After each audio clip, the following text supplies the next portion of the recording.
Index function returns the value at the intersection of row and column in a given cell reference range.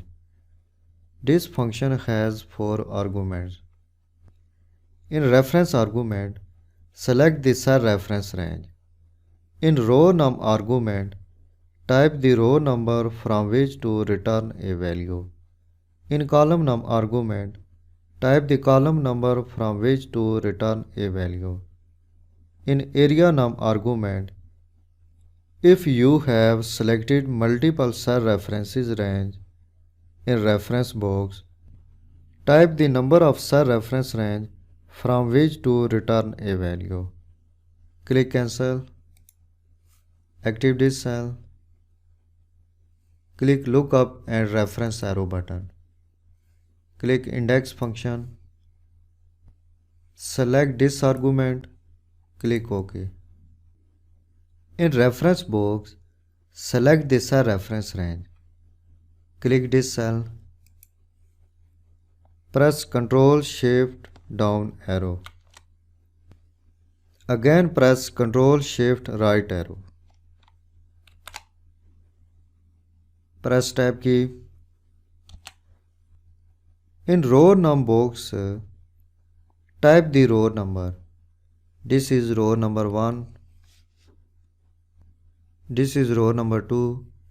This is row number 3, 4, 5, 6, 7, 8, 9. Employee name call is in row number 9. So type 9 in row num box. Press Tab key.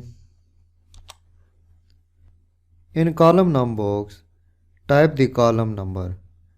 Employee ID is in column number 2. This is column number 1. This is column number 2. So type 2 in column num box.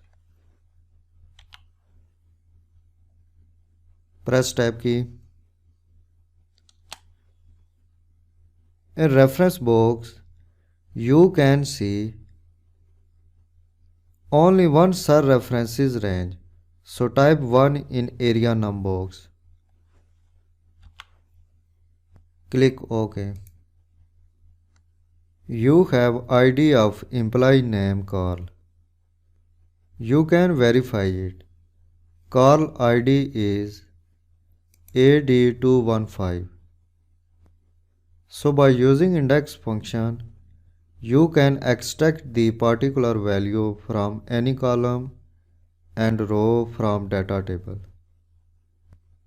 You are not restricted to extract values in index function from first column and first row of data table, as like in VLOOKUP and HLOOKUP functions.